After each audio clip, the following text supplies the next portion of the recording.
This is Halloween. This is Halloween. Da da da da da. Say da da da da.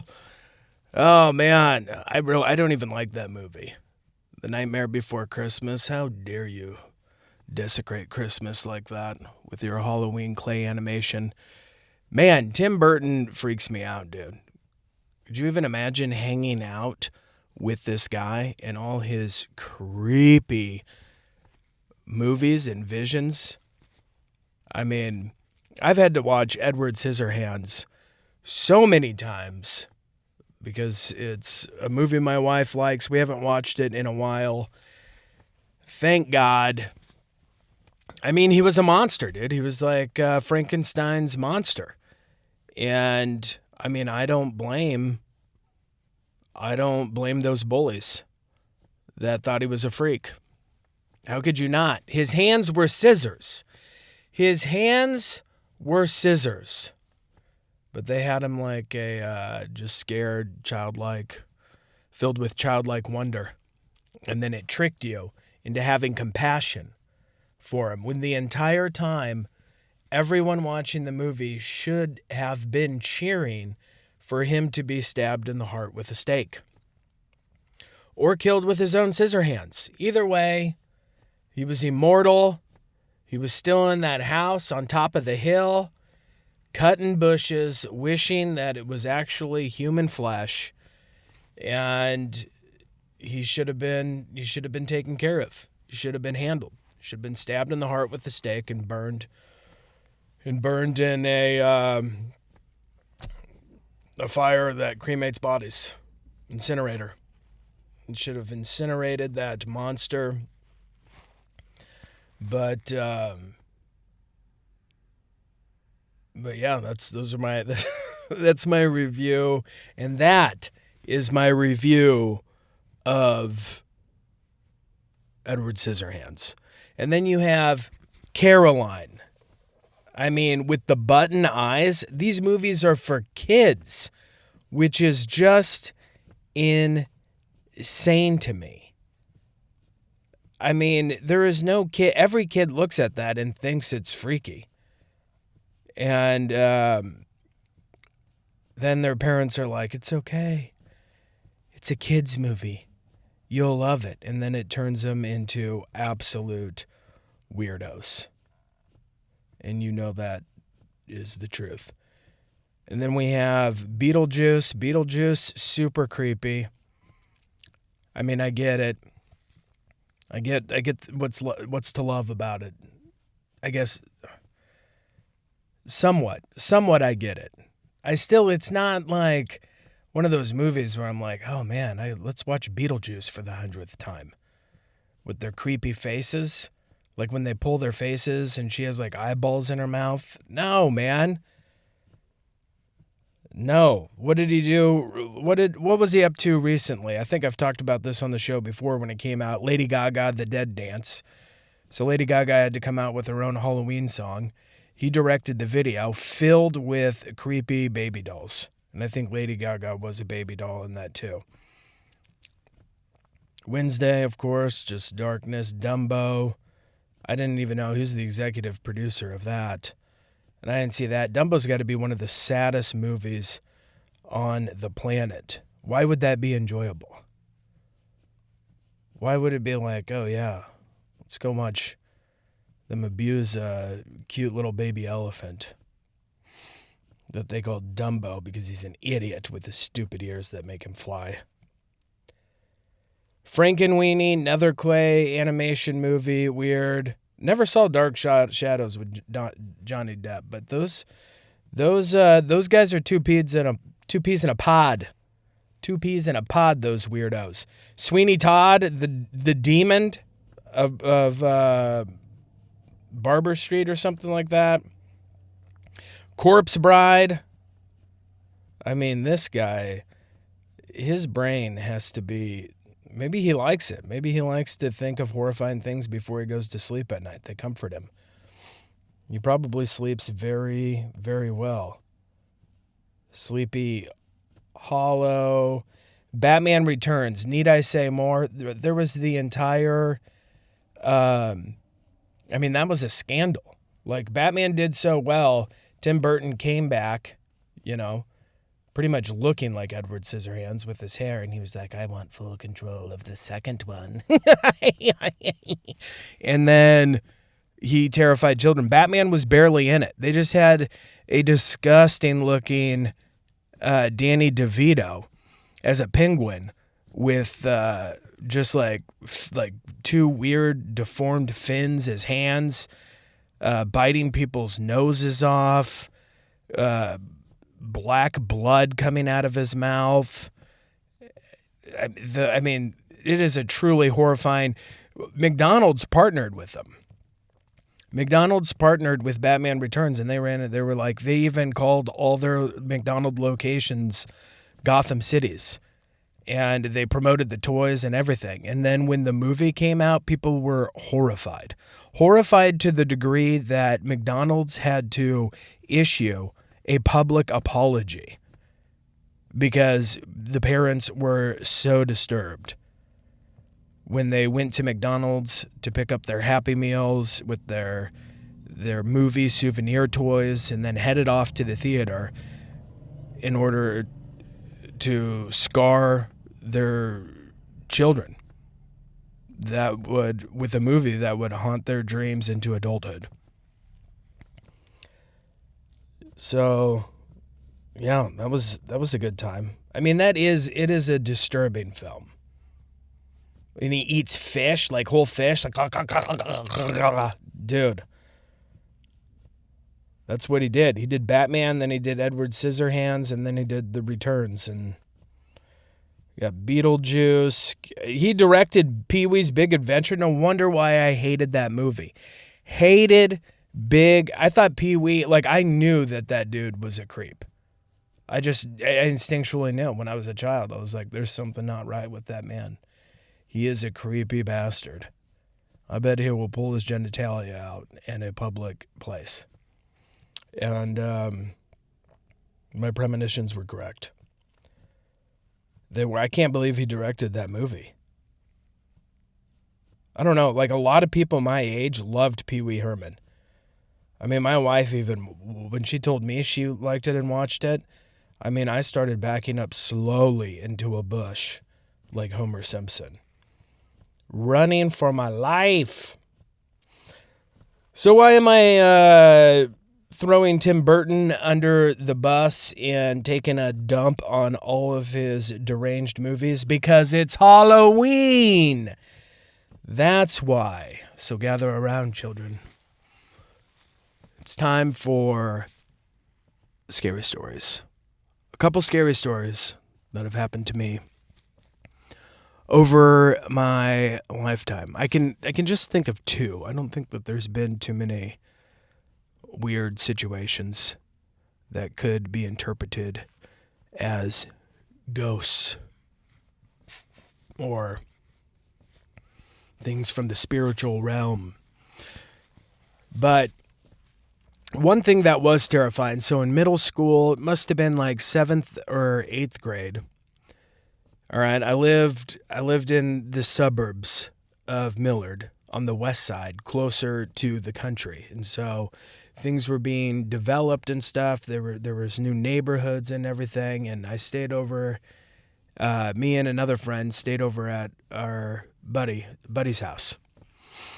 Buddy's house, John Paul was his name. We'll just use names, who cares? And so he had moved to a new neighborhood, and on the west side of the neighborhood, it was still in development. There was a park that would end up being built, but there was a bunch of trees because these were all cornfields they were turning into neighborhoods. So there was like a mini kind of forest area.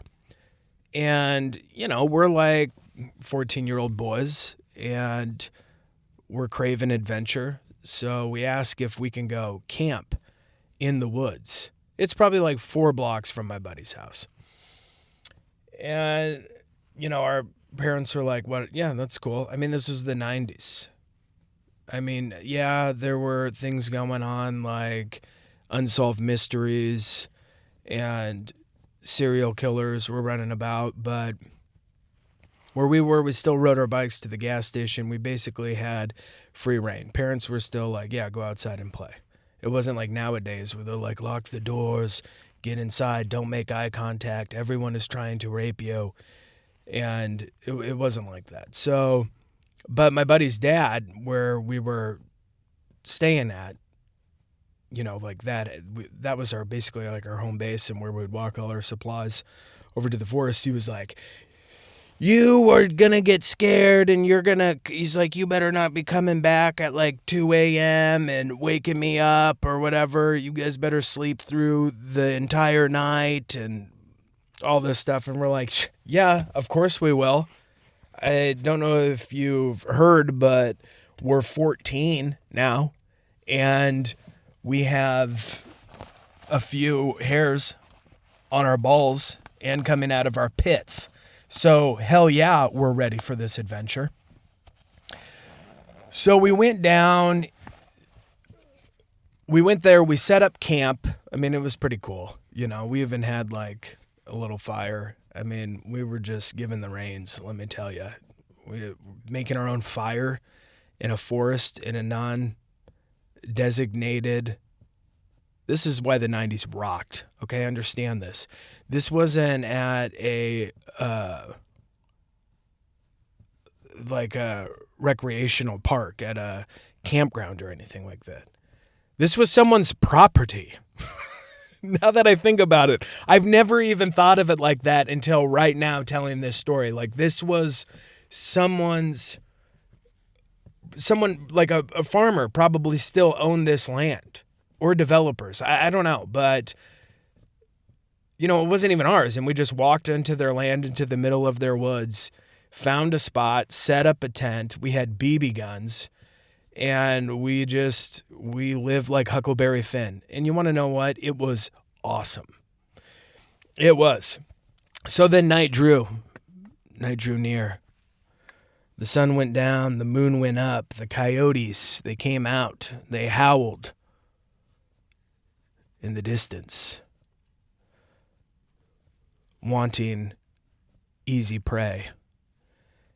And they probably found it that night. But anyways, so we're all going to bed and we all fall asleep for a little while till probably like 11 or 12. And you got to understand too, we went into this forest. There are no cell phones. There is no way to communicate with anyone. We just went off.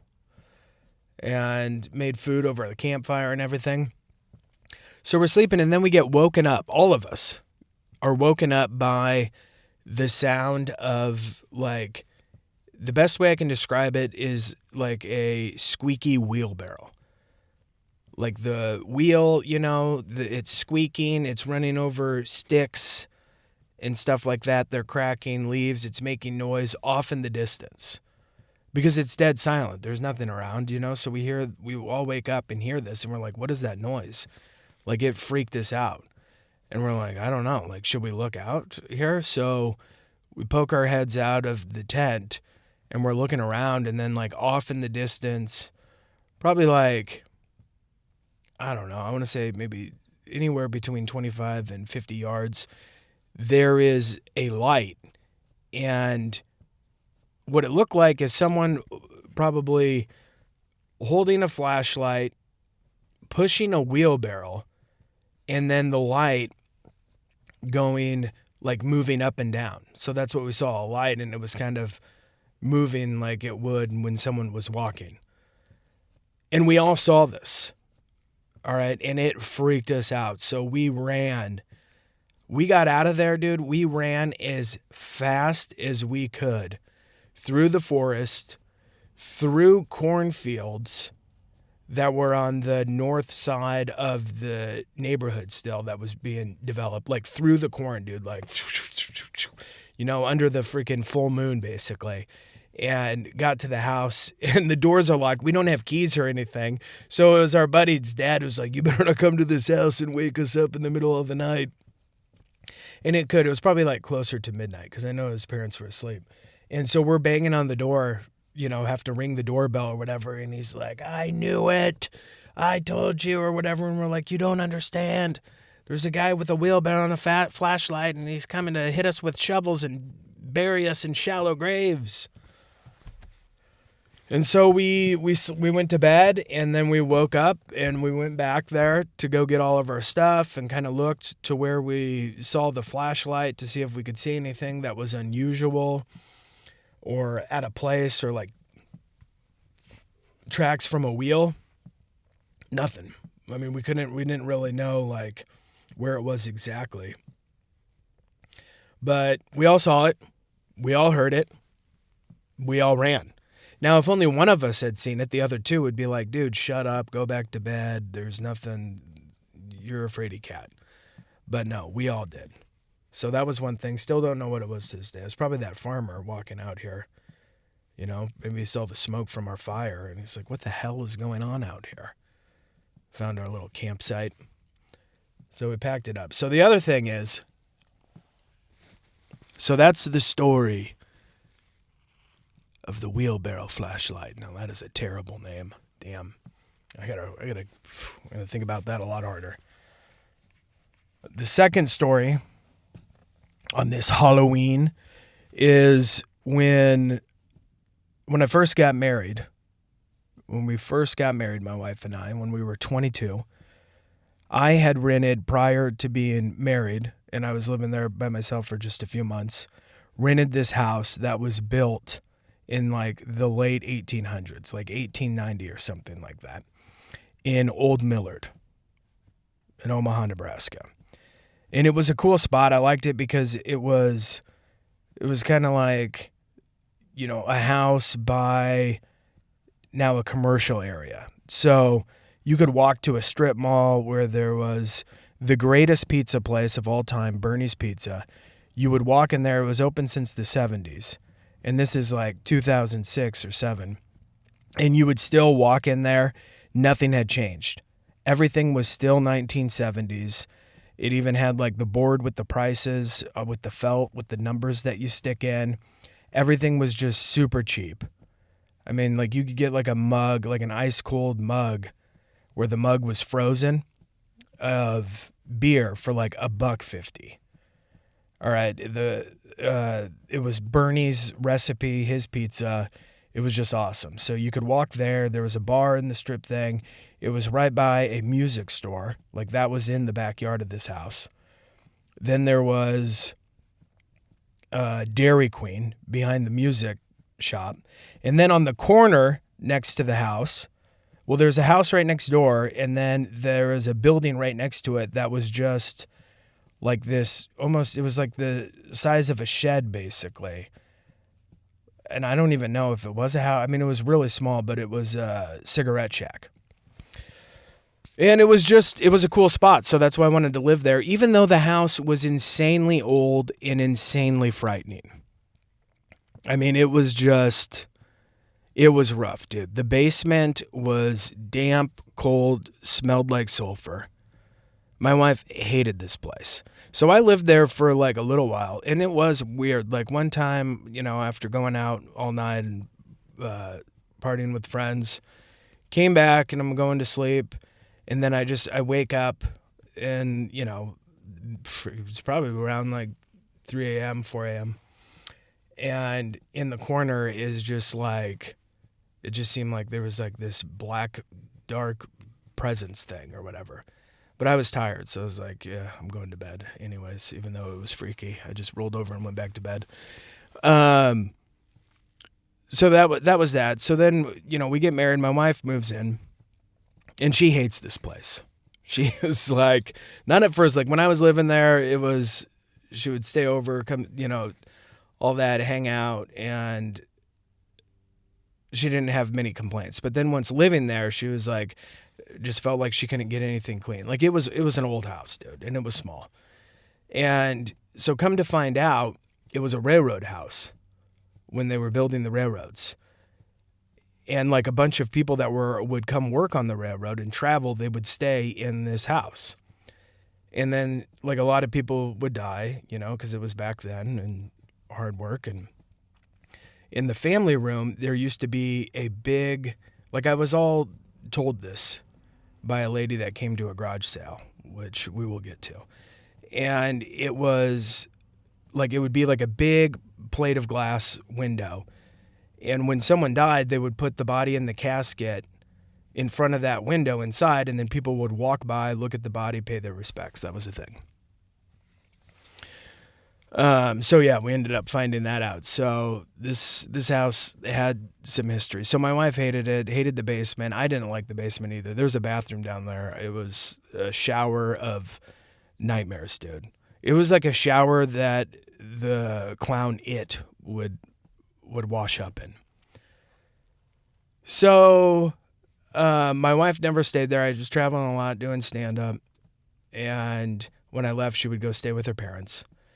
Well, our niece would end up staying with us during this period of time for maybe a few days or a week at a time because, well, her parents, well, you know how that goes. Not good. We ended up actually adopting her when she was 7, not too long, a couple years after she would stay with us at this place, and raised her into adulthood. Well, she would come stay with us, and she was pretty young, man. Like at this time, she was probably like 5. I want to say like 5.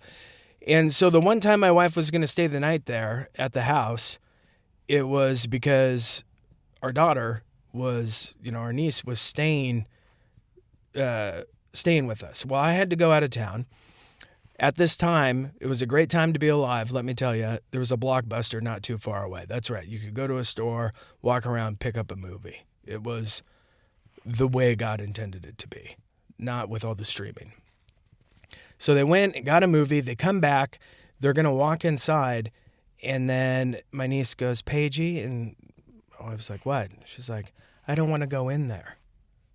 My wife's like, well, why not? And she goes, because they're always watching us.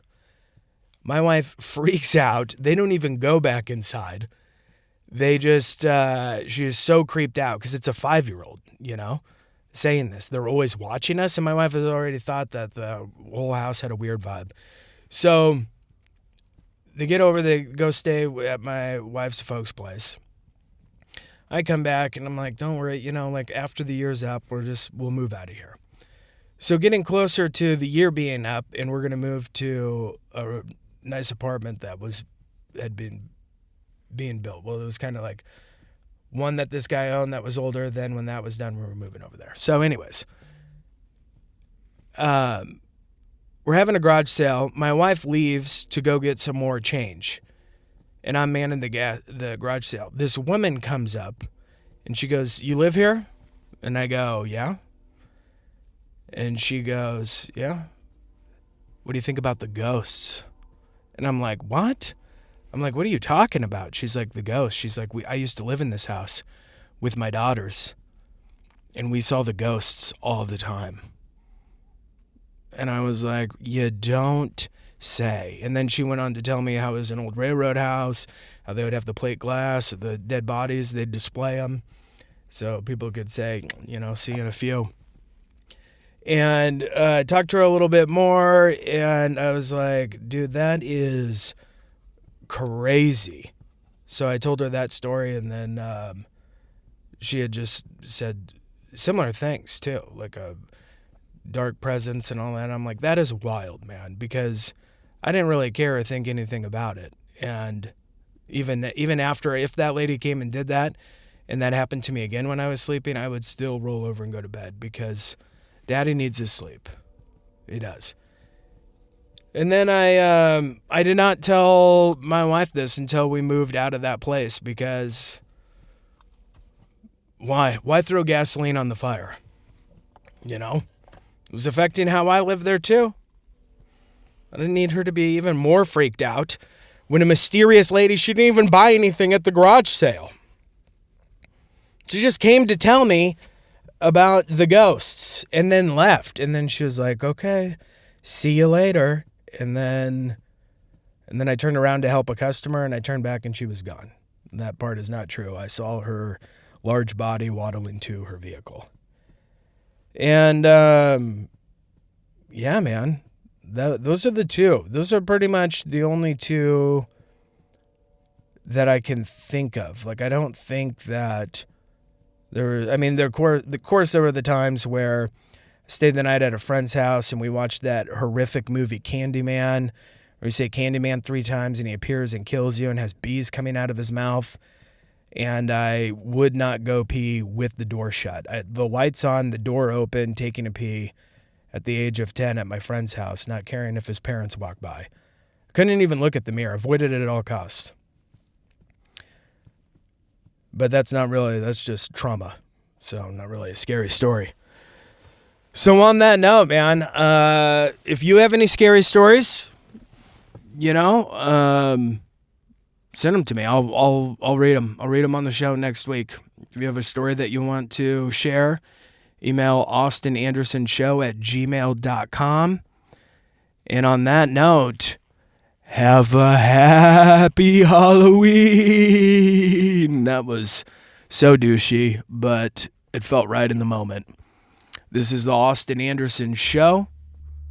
Be back Monday at 10 a.m. Have a great Halloween.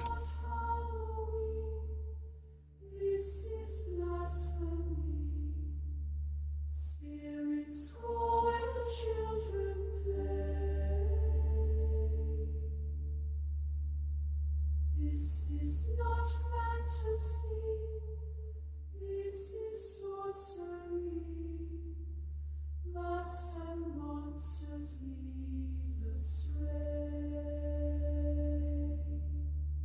Hear the drums, the whistlers call, ancient rites before the fall. Echoes from the pagan scene, this is not just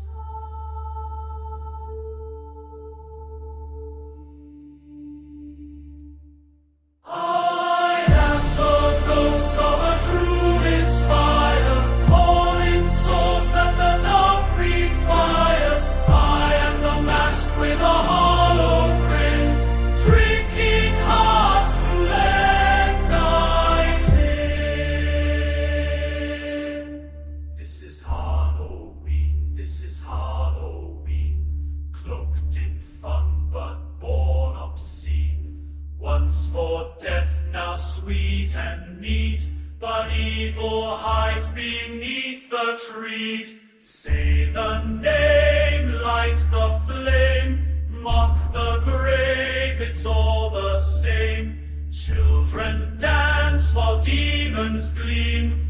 Welcome to the ancient scheme. Everybody scream, everybody